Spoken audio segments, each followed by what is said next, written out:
Mission प्रेरणा के अंतर्गत जनपद मिर्जापुर में हुई 6 फरवरी को आकलन परीक्षा और इस आकलन परीक्षा में जो भी इम्पोर्टेंट प्रश्नों को पूछा गया उन सभी प्रश्नों को हम लोग इस वीडियो में देखने वाले हैं, इसलिए आप वीडियो को अंत तक जरूर देखें। तो हेलो दोस्तों, नमस्कार। आप देख रहे हैं डेली ग्रो यूट्यूब चैनल। शुरू करते हैं इस प्रश्नोत्तरी को। सबसे पहला प्रश्न है, इससे पहले 4 यहाँ पर क्विज आकलन परीक्षाएं हो चुकी हैं और ये 5वीं आकलन परीक्षा है। आरंभिक परीक्षण प्रपत्र का निर्माण किसके द्वारा किया जाना है? तो ये शिक्षकों के द्वारा किया जाना है, जो भी बनाना है। उसके बाद में दूसरा प्रश्न है यहाँ पर, भारत के भाग्य का निर्माण हमारी कक्षाओं में होता है, यह कथन किस आयोग का कथन है? तो ये 4 यहाँ पर दिए गए हैं, मुदालियर आयोग, हंटर कमीशन, कोठारी आयोग और राधा कृष्णन आयोग। तो यहाँ पर ये जो वक्तव्य है ये कोठारी आयोग का है, यानी कि तीसरा विकल्प इस प्रश्न का सही है।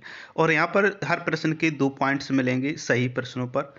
अब चलते हैं तीसरे प्रश्न की ओर, और जो तीसरा प्रश्न यहाँ पर है उसको देख लेते हैं।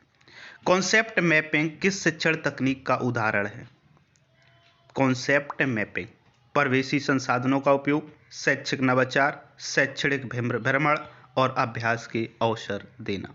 तो यहाँ पर ये 4 प्रश्न शामिल किए गए हैं। तो यहाँ पर जो उत्तर सही है वो है शैक्षिक नवाचार। तो शैक्षिक नवाचार को यहाँ से हम टिक कर देंगे। अब चलते हैं नेक्स्ट प्रश्न की ओर। तो ये नेक्स्ट प्रश्न है, आधारभूत शिविर को किस नाम से जाना जाता है?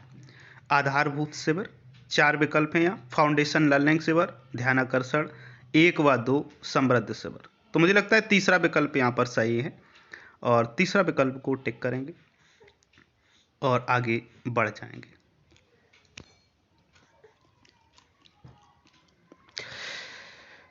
तो यहाँ पे अब हम देखते हैं नेक्स्ट प्रश्न। तो जो नेक्स्ट प्रश्न यहाँ पर शामिल किया गया है वो है, कला शिक्षण की तकनीकियों का वर्णन मॉड्यूल के किस भाग में किया गया है? कक्षा शिक्षण तकनीक, जो 18 कक्षा शिक्षण तकनीक है वो किस भाग में है?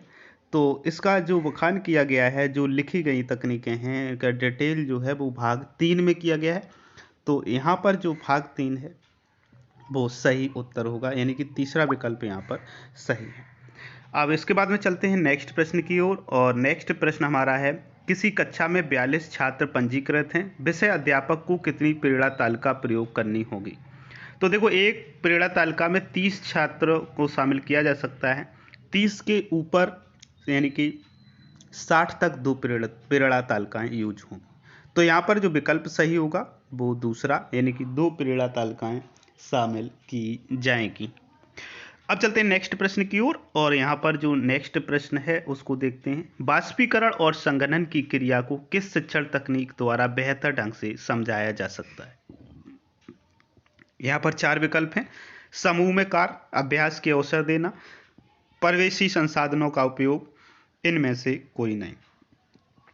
तो यहाँ पर जो मुझे लगता है कि जो प्रवेशी संसाधन है उनके द्वारा बहुत अच्छे से समझाया जा सकता है।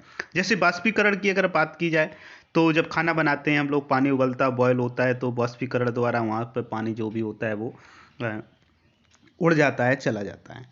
या फिर संघनन की अगर हम बात करें तो सुबह सुबह जो ओस की बूंदें गिरती हैं या ओले गिरते हैं, तो इस प्रकार से बच्चों को बता सकते हैं बारिश होती है, संघनन के द्वारा होती है। तो ये प्रवेशी संसाधन जो है इनके द्वारा बच्चों को हम अच्छे से और बहुत ही आसानी से इन चीज़ों को समझा सकते हैं। तो इस प्रकार यहाँ पर जो हमारा विकल्प है वो तीसरा सही है। तो यहाँ से तीसरा को टिक करके अब आगे बढ़ जाएंगे नेक्स्ट प्रश्न की ओर। शैक्षिक संप्राप्ति में सुधार हेतु आवश्यक नहीं है। छात्रों का नियमित आकलन, शिक्षण योजना का निर्माण, कठोर अनुशासन, शिक्षक व छात्रों की क्रियाशीलता। तो जो आवश्यक नहीं है की बात है, तो यहाँ पर तीसरा विकल्प सही है, क्योंकि कठोर अनुशासन की कोई आवश्यकता नहीं है शैक्षिक संप्राप्ति के लिए। तो यहाँ तीसरा विकल्प सही होगा, तीसरा विकल्प को टिक करेंगे और आगे बढ़ेंगे। इसके बाद में चलते हैं नेक्स्ट प्रश्न की ओर। तो यहाँ पर जो नेक्स्ट प्रश्न है, प्रत्येक बच्चा सीख सकता है, इस कथन से आप सहमत हैं, असहमत हैं, या फिर पूर्ण सहमत हैं, या कुछ कुछ सहमत हैं, या कुछ कुछ असहमत हैं? तो मैं तो यहाँ पर पूर्ण सहमत हूँ। प्रत्येक बच्चा सीख सकता है यदि वो किसी प्रकार का दिव्यांग नहीं है, मानसिक तौर पर उससे कोई प्रॉब्लम यदि नहीं है, तो प्रत्येक बच्चा सीख सकता है। तो पहला विकल्प यहाँ पर सही करेंगे हम, और पहला विकल्प को सही करने के बाद में आगे बढ़ जाएंगे। आगे एक और प्रश्न आ जाता है, कक्षा 4 व 5 के बच्चों के आकलन के लिए कितने प्रश्नों का परीक्षण प्रपत्र तैयार होगा। तो कक्षा 4 और 5 की बात करें, यानी कि प्राथमिक स्तर पर कक्षा 3, 4, 5 के लिए 15 प्रश्नों का बनेगा, जबकि उच्च प्राथमिक स्तर में 25 प्रश्नों का बनेगा। 15 प्रश्न में 10 ऑब्जेक्टिव प्रश्न होंगे, जबकि 5 सब्जेक्टिव यानी कि आत्मनिष्ठ प्रश्न होंगे। अब चलते हैं नेक्स्ट प्रश्न की ओर। आओ अंग्रेजी सीखें रेडियो कार्यक्रम किस शिक्षण तकनीक का उदाहरण है। शिक्षण अधिगम सामग्री का उपयोग, रोचक प्रस्तावना, सीखने के लिए बातचीत और सरल से कठिन की ओर। तो यहाँ पर जो विकल्प की बात करें तो यहाँ पर रेडियो का प्रयोग हो रहा है, तो शिक्षण अधिगम सामग्री के अंतर्गत आएगा, यानी कि पहला विकल्प यहाँ पर सही होगा।